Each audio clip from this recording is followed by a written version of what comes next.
మిత్రులారా, నేను ఎవరిని విమర్శించదలుచుకోలేదు. విమర్శల ద్వారా నా సమయాన్ని వృధా చేసుకోదలుచుకోలేదు.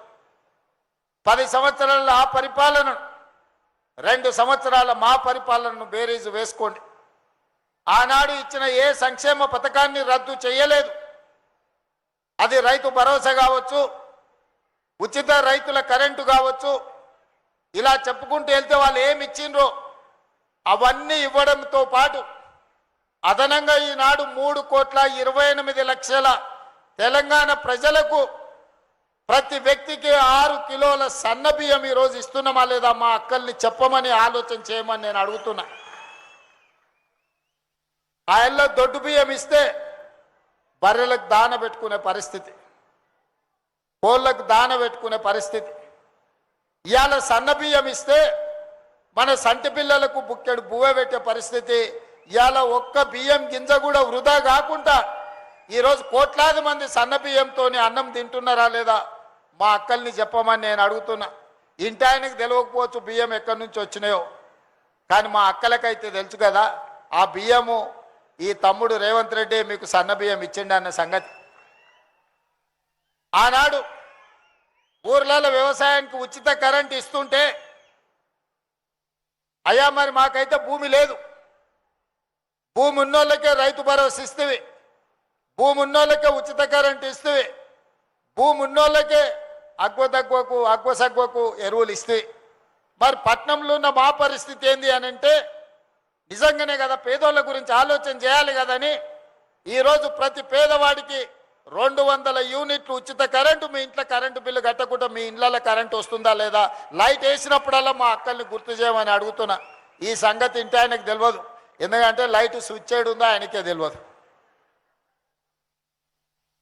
ఇవాళ 200 యూనిట్లు ఉచిత కరెంటు 55 లక్షల కుటుంబాలు ఈరోజు ఉచిత కరెంటు లబ్ధి పొందుతున్నారా లేదా మీరు ఆలోచన చేయండి. ఆయల్ల దీపం పథకం ద్వారా ఇందిరాగాంధీ గారి వారసత్వంగా వచ్చిన సోనియా గాంధీ గారు కట్టెల పొయ్యి మీద వంట వండితే ఆ పొగ ఊపిరితిత్తుల్లోకి పోయి ఆడబిడ్డలు క్యాన్సర్ వచ్చి చచ్చిపోతుంటే, కళ్ళు మండిపోతుంటే పిల్లలకి ఎట్లయినా వండి పెట్టాలి అని క్యాన్సర్ బారిన పడ్డా మా అక్కల బాధను భరించింది. సోనియమ్మ ఆడబిడ్డల కష్టాన్ని ఆలోచన చేసి కట్టెల పొయ్యిని తీసి అటక మీద పెట్టుండ్రి, దీపం పథకం కింద స్టవ్ సిలిండర్ ఇస్తా, 400 రూపాయలకే మీకు సిలిండర్ ఇస్తా అని ఆ పథకాన్ని సోనియమ్మ ప్రవేశపెట్టింది. ఆ తర్వాత వచ్చిన మోడీ గారు 400 సిలిండర్ను 1200 చేసిరు. మా అక్కలు కష్టపడి ఇండ్లల్లో పనిచేసి పరిశ్రమలలో పనిచేసి ఉద్యోగాలు చేసి సంపాదిస్తే నెలకు సిలిండర్ కొనుక్కుంటే 1200 ఆ సారు మన పర్సులకి వెళ్ళి గుంజుకపోతుండే. తెలియని దొంగ మనకు తెలియకుండానే మన పర్సులకి వెళ్ళి 1200 కొట్టుకపోతుండే. మరి అట్లాంటిది ఇవాళ మా అక్కలు సిలిండర్ కొంటే 500 రూపాయలకే ఇవాళ మా అక్కలు సిలిండర్ తెచ్చుకుంటున్నారు. అదేవిధంగా ఆయనలో బతుకమ్మ చీరలు, పండుగ పూట చీరలు పెడతాం, బతుకమ్మ ఆడుకోవాలని చీరలు ఇస్తే ఆ చీరలు ఇంటి ముందల ఊర్లలో వ్యవసాయ పొలాల కాడ పిట్టల్ని బెదరగొట్టడానికే కట్టేటోళ్ళు. ఇంటి ముందల మన ఏంది అది కర్టెన్ లాగా కట్టేటోళ్ళు మా అక్కలు ఇట్లా రూమ్కు మధ్యలో పరద లెక్క. కానీ ఇవాళ ఆ ఇందిరమ్మ చీరలు వద్దు, ఆ ఇళ్ళ ఇందిరమ్మ చీరల పేరు మీద బతుకమ్మ చీరల పేరు మీద వాళ్ళంటే మేము ఇందిరమ్మ చీరలు ఇస్తామంటే బతుకమ్మ చీరలలో ఇందిరమ్మ చీరలు వద్దన్నారు. అయినా సరే మా అక్కలకు నేను పెట్టే చీర పుట్టింటోళ్ళు పెట్టిన సారే అని నేను చీర పెడితే గాడ మా అక్క ఇందిరమ్మ చీర కట్టుకొని వచ్చింది. మా అక్క గాడు ఉన్నది, లేచి నిలబడక్క చూపిరు అందరు చూడు మా అక్క ఎంత మంచిగా ఉందో. ఇగో ఇన్ని వేల మందిలో మా అక్క మంచిగా మెరిసిపోతుంది పాలపిట్ట లెక్క. మరి మీ తమ్ముడు పెట్టిన సారే ఇందిరమ్మ చీర కట్టుకొని మా అక్క పండుగ పూట వచ్చింది మా ఇంటికి. ఈ చీర మీ తమ్ముడు పెట్టింది కాదా అక్క?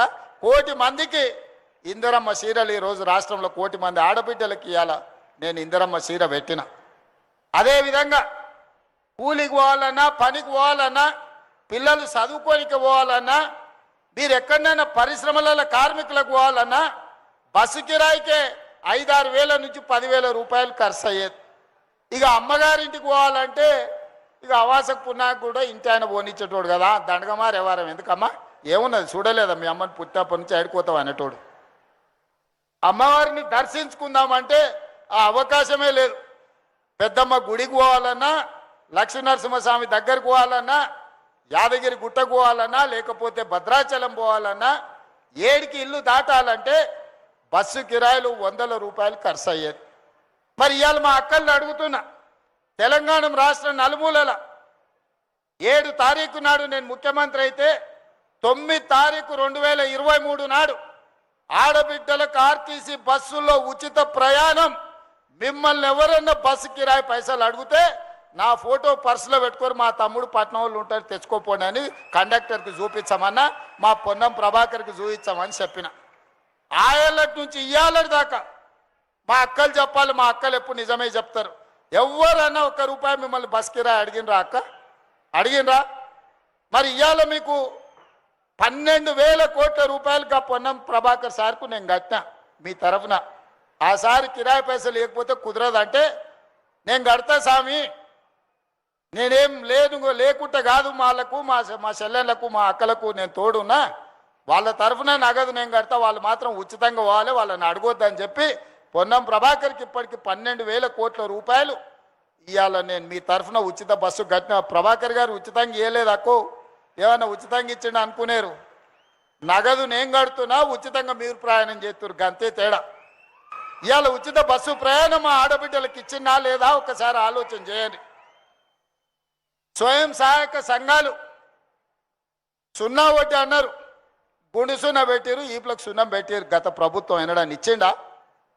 ఇవాళ 65,000 కోట్ల రూపాయల బ్యాంకు లింకేజ్ ఇచ్చి 2,500 కోట్ల రూపాయలు మీ తరఫున వడ్డీ బ్యాంకులకు నేను కట్టినా.